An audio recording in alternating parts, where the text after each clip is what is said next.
Kemudian transaksi ke-8. Pada akhir Desember, Pak Budi menerima sebagian pembayaran dari pelanggan sebesar 700.000. Nah, jadi yang tadi pelanggan utang ke Pak Budi akhirnya membayar. Nah, berarti yang nambah apa? Kas kan?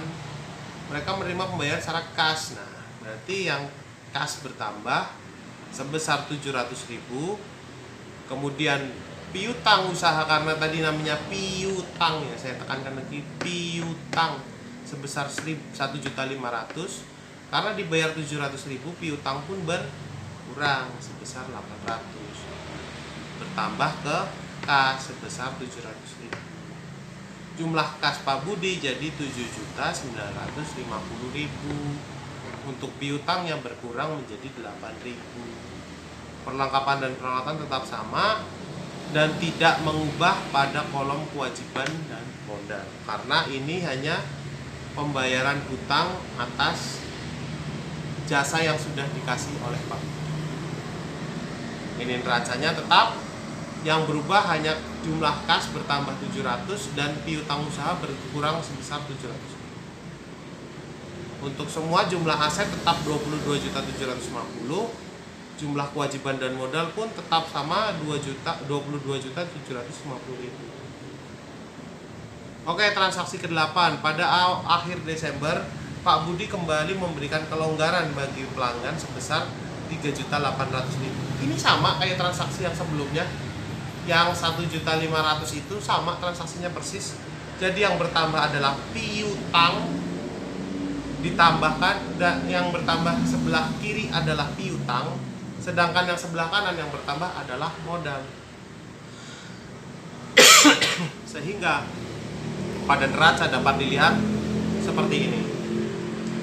Aset Pak Budi bertambah sebesar 3.800.000 menjadi 26.550.000. Dan modal Pak Budi bertambah sebesar 3.800.000 sehingga totalnya menjadi 26.550.000.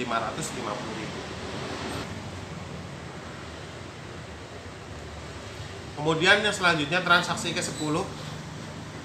Pada akhir Desember, Pak Budi membayarkan beban listrik dan air sebesar 250 dan 150. Jadi beban listriknya sebesar 250.000 dan beban airnya sebesar 150.000.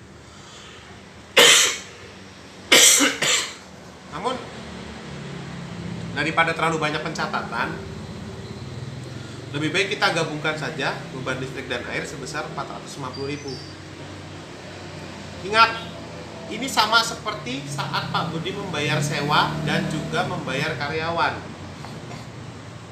Yang berkurang adalah kas.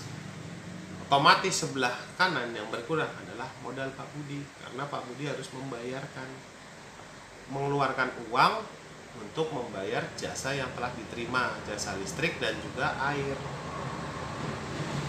Sehingga neracanya pun tetap sama.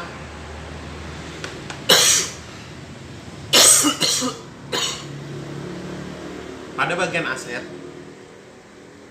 kas Pak Budi berkurang menjadi 7.550.000. Sehingga jumlah aset Pak Budi juga berkurang dari awalnya 26.550.000 menjadi 26.150.000. Begitu juga dengan kolom kewajiban dan modal. Modal Pak Budi berkurang 24.550.000 menjadi 24.150.000. Sehingga total jumlah kewajiban dan modal tetap sama, imbang dengan jumlah aset sebesar 26.150.000. Untuk transaksi 11, pada tanggal 31 Desember, persediaan Budi Barbershop tercatat sebesar 3 juta. Tadi kan persediaannya 4 juta awalnya kan. Awal buka persediaan 4 juta. Tapi pada akhir Desember tercatat tinggal 3 juta, berarti penggunaan sudah 1 juta. Terus apa yang berubah di sini? Yang berubah adalah perlengkapannya berkurang 1 juta karena digunakan. Terus gimana mencatatnya? Catatannya seperti ini. Transaksi 11 yang berkurang adalah perlengkapan. Yang awal pertama kali beli 4 juta, ternyata hanya tersisa 3 juta. Berarti berkurang sebesar 1 juta rupiah. Sedangkan di bagian sebelah kanan, modal Pak Budi otomatis juga berkurang 1 juta rupiah. Dikarenakan perlengkapan ini sudah dibayar sebesar 2 juta, otomatis sudah menjadi modal. Nah, modal Pak Budi berkurang sebesar 1 juta rupiah, menjadi tinggal 23.150. Pencatatan neracanya akan tercatat seperti berikut. Nah, di sini bisa kita lihat perlengkapan yang tadinya 4 juta berkurang menjadi tinggal 3 juta. Jadi total jumlah aset adalah 25.150. Benar kan? Terus modal Pak Budi yang tadinya 24.150 karena berkurang 1 juta untuk karena peralatan dipakai itu menjadi 23.150. 23.150 ini jika ditambahkan dengan 2 juta hasilnya akan sama, balance dengan jumlah aset, yaitu 25.150. Oke, transaksi ke-12. Pada tanggal 31 Desember, Pak Bambang di sini juga.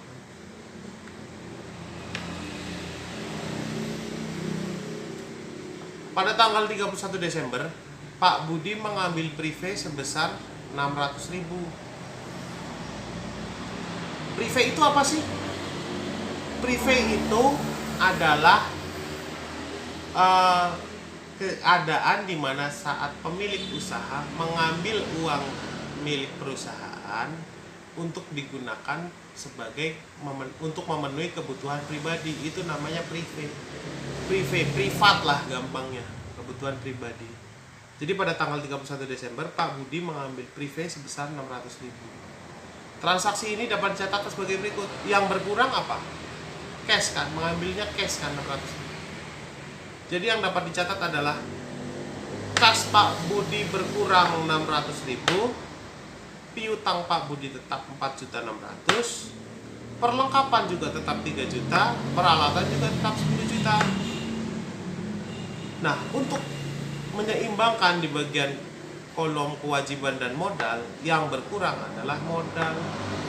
Karena yang diambil oleh Pak Budi adalah uang yang awalnya digunakan untuk modal usaha. Jadi yang berkurang adalah modal sebesar 600.000. Sehingga pencatatannya akan seperti ini.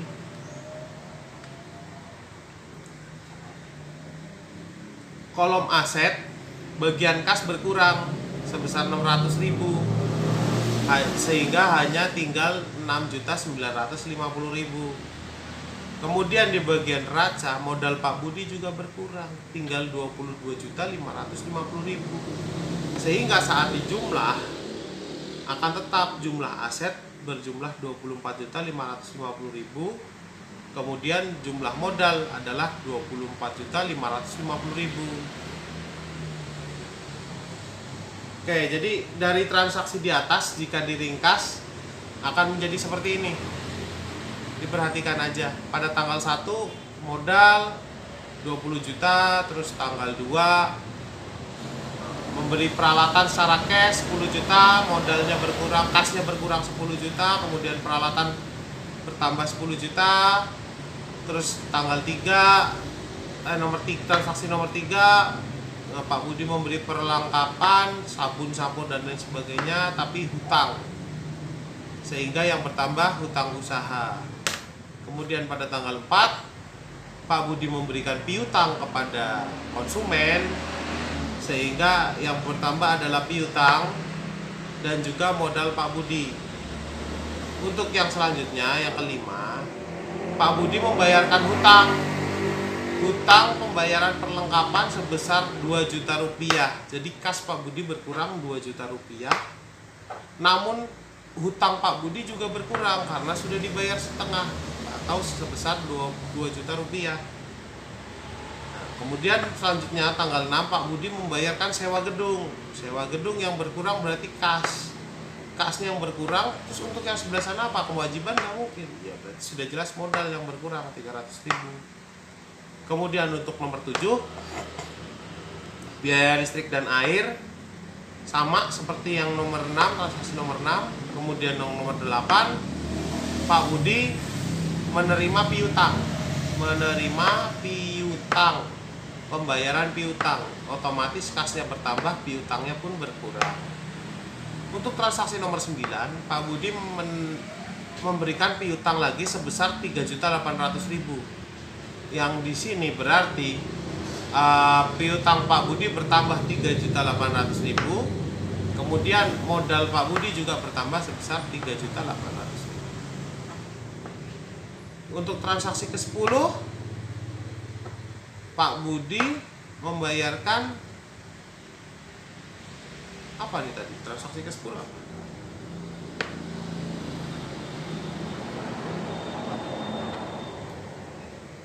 Beban listrik dan air sebesar 400.000. Otomatis membayar itu kan pakai kas. Kasnya berkurang, begitu juga dengan modal Pak Budi. Ini sama seperti transaksi nomor 6 dan 7. Kemudian transaksi nomor 11, perlengkapan Pak Budi pada akhir Desember ternyata hanya tersisa 3 juta. Nah, terus berarti perlengkapan Pak Budi berkurang sebesar 1 juta karena awal penggunaan adalah 4 juta. Lalu yang berkurang apa? Yang berkurang adalah modal karena perlengkapan itu merupakan modal usaha punya Pak Budi. Pada tanggal 12, pada transaksi ke-12, Pak Budi mengambil prepay sebesar 600.000 untuk keperluan pribadinya. Sehingga yang berkurang adalah kas dan modal. Ini sama, transaksinya sama, nomor 10, nomor 7, nomor 6 ini sama transaksinya. Jadi kas berkurang, modal pun berkurang. Oke. Lanjutannya,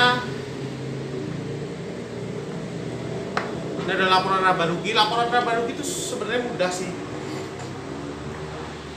Jadi pendapatan salon termasuk piutang kita jumlahkan saja. Masukkan ke kolom pendapatan salon nomor 1, kita taruh di sebelah kanan. Kemudian semua beban kita campurkan jadi satu di sebelah kiri. Selanjutnya kita jumlahkan seluruh beban untuk mengurangi pendapatan salon. Jumlah beban seluruhnya ada 2.150.000. Kemudian pendapatan salon ada 5.300.000. Maka Pak Budi mendapatkan laba sebesar 3.150.000 dari 5.300.000 dikurangi 2.150.000. Dan ini adalah laporan perubahan modal. Dari mana angka ini didapat? Pertama, modal awal Pak Budi 20 juta.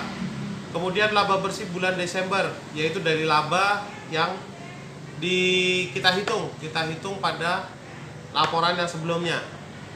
Kemudian yang selanjutnya dikurangi oleh pengambilan privé atau kebutuhan untuk pribadi sebesar 600.000. Nah, kemudian dijumlahkan semua jadi modal awal ditambah laba dikurangi privé. Hasilnya adalah modal Pak Budi tanggal 30 Desember berubah menjadi 22.550.000. Untuk neracanya sendiri sebenarnya hampir sama neraca ke-12 tadi, malah sama sebenarnya, sama persis. Ini neraca Budi Barbershop tanggal 31 Desember 2020. Oke, sampai sini semoga kalian sudah paham. Video ini akan saya segera upload ke YouTube supaya kalian bisa belajar dengan efektif. Terima kasih. Wabillahi taufiq wal hidayah. Wassalamualaikum warahmatullahi wabarakatuh. Ciao.